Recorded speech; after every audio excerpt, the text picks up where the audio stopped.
चार देखिए, आज राजनीति में हलचल की शुरुआत शुरू हो चुकी है। आज मिड डे में जो खबर आई है, जनता ने जो अपनी मांगे रखी हैं, मेरे ख्याल से जितने भी पुराने कारपोरेट थे वो सब हिल चुके हैं, क्योंकि उन्होंने कोई काम ऐसे करके नहीं दिखाए थे जो जनता ने अपनी डिमांड रखी है मीडिया के माध्यम से। और हमारे 95 वार्ड से आडविकर जी हमारे साथ हैं, उनसे मैं पूछना चाहूंगा और एक शेर से शुरुआत करना चाहूंगा। पहना दो हथकड़ी और लगा दो ताला, अंधेरे को साफ करने के लिए आए हैं उजाला। आप नमस्कार सर। नमस्कार नमस्कार। सर, आज की खबर ने जो है आज सोचते मुंबई नगर पालिका को हिला के रख दिया है, आप क्या कहना चाहिए किस विषय में? मिड डे में जो जनता ने अपनी डिमांडें रखी हुई है, किस विषय में? पहले तो मिड डे ने जनता की जो डिमांडें रखी है, 30 डिमांडें मैंने भी पढ़ी है, तो वो डिमांड का और जनता का जो जनता ने जो डिमांड रखी है उसका मैं आदर रखता हूँ। ये एक तरीके से मन की बात जैसा विषय है, यानी जनता के मन की बात आपके चैनल ने या मिड डे ने रखी है, तो उसका मैं आदर करता हूँ और उस विषय पे पहल होनी चाहिए, ये मेरा भी मत है।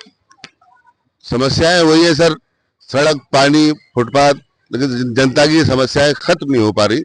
लेकिन आने वाले टाइम में आप चुन के आएंगे तो आपकी क्या राय है? नहीं, अभी तो पानी, सड़क, गटर ये समस्या है ही, लेकिन ये अभी ये समस्या बहुत जूनी भी हो गई है, लेकिन अभी भी हल नहीं हो चुकी है। तो ये समस्या का हल परमानेंटली निकलना चाहिए, ये मेरा आग्रह रहेगा। तो हम लोग उसकी, मैं आने के बाद उसकी हम लोग कोशिश करेंगे कि ये समस्या का समाधान जड़ से निकले, इसका समाधान करने की कोशिश करें। और सर ये भी है कि आजकल धूल मिट्टी यानी प्रदूषण इतना फैला जा रहा है, आज सोच से मुंबई दिल्ली की तरह होती जा रही है, इसमें क्या विचार है आपके? तो प्रदूषण का जो मुद्दा है वो अभी यहाँ आप देख रहे हो कि सब जगह पे बिल्डिंगें बन रही है, तो प्रदूषण है, लेकिन प्रदूषण कंट्रोल करने की एक व्यवस्था खड़ी होनी चाहिए। वो धूल जो आती है उसमें एक कंट्रोल बोर्ड रहता है, कि उसमें वाटर कंट्रोलिंग बोर्ड रहता है, तो वो हर डेवलपर को कंपलसरी करना चाहिए ताकि वो धूल कंट्रोल में रहे। उसकी व्यवस्था अगदी कठोरता से साथ होना चाहिए, ये मेरा मत है। देख लीजिए, इसके अलावा जैसे भी आप यहाँ हम खड़े हैं, ये कोलगेट मैदान कहते हैं और शायद 95 में ही आता है, इसकी विशेषता ऐसी है सर, इसके बारे में क्या कहेंगे आप? अभी आप यहाँ खड़े हैं, इसमें ये ग्रास दिख रहा है, तो ये ग्रास उधर क्यों नहीं हो सकता है? हम बचपन से यहाँ से बड़े हो गए, तो ये मैदान में जो धूल है, ये धूल से बहुत सारे लोग बीमार भी पड़े थे। सर जरा कैमरे की तरफ देख के कहें, जरा दिखाएं जरा यहाँ, जैसे इसको घुमा के तो मैं अपना भारतीय जनता पार्टी का, हम लोग सब चुन के आएंगे, तो भारतीय जनता पार्टी की एक प्राथमिकता रहेगी कि जहाँ जहाँ मैदान है, यहाँ ये क्लब में ग्रास होता है, लेकिन महानगर पालिका के मैदान में ग्रास होता नहीं है, तो ये ऐसा नहीं होगा, उधर भी ये ग्रास उगना चाहिए। और वो ग्रास उगने के बाद भी खेल हो सकता है ना, पिच इंटैक्ट रहेगा, फुटबॉल खेल सकते हैं इसके ऊपर, और उल्टा अच्छा है क्रिकेट लोगों के लिए खेलने के लिए, और धूल का भी समस्या का समाधान भी इसमें मिलेगा। लोगों को शाम को वॉकिंग के लिए अच्छा पर्याय मिल जाएगा। तो जैसे ओबाटा के कारपोरेट थे, तो क्या उनको 5 साल इस बात पर ध्यान नहीं गया, अभी कोई काम नहीं किया? अभी मैं किसी पे टीका करने के पक्ष में नहीं हूँ। नहीं, ठीक है, नहीं सर, हमारा सवाल है, हमें तो पूछने तो पड़ेंगे। देखो साहब, जो चित्र है वो स्पष्ट है यहाँ कि था ही नहीं, कुछ काम नहीं किया है। हाँ, अभी जैसा कि ये तो धूल मिट्टी का हो गया। अभी स्लम में, मैं छोटे से बड़ा स्लम में ही, मेरा मेरा मेरा बचपना स्लम में ही गया है।